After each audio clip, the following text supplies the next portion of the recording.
येशूच्या नावात आपणा सर्वांना सलाम. उत्पत्ती 29 आणि 21 वचन सांगत आहे, परमेश्वर योसेफाबरोबर असून त्याने त्याचवर दया केली. योसेफ कोणताही गुन्हा केलेला नसताना त्याला बंदिशाळेत टाकण्यात आले होते. कोणत्याही माणसाने त्याला मदत करण्याऐवजी टाकून दिले व विसरलेले व बंदिशाळेत अडकलेले असा तो त्या ठिकाणी होता. तथापि परमेश्वर त्याच्या बरोबर होता व त्याची योसेफावर दया होती.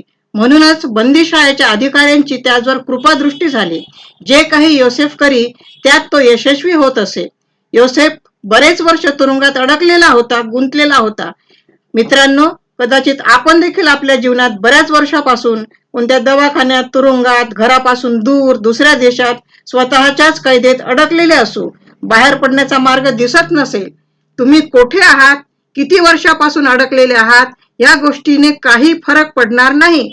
परमेश्वराची दया व करुणा तुमच्यापर्यंत पोहोचू शकते, कारण तो सर्व सामर्थ्याने तुम्हाला त्यातून सोडवितो व तो सर्व ठिकाणी उपस्थित असतो. तुम्ही तुमच्या जीवनात कुठेही अडकलेले असाल तरी घाबरू नका. प्रभू तुमचे संरक्षण करेल, तुम्हाला बढती देईल, तुमची प्रत्येक गरज त्याच्या भंडारातून पुरवेल. आम्हाला जरी प्रभू दिसत नाही तरी तो उपस्थित असतो, प्रत्येक ठिकाणी हजर असतो आणि ज्या ठिकाणी आम्ही गुंतलेले असतो, अडकलेले असतो, त्या ठिकाणाहून तो आम्हाला सोडवितो, कारण आमचा प्रभू सामर्थ्यशाली आहे. धन्यवाद.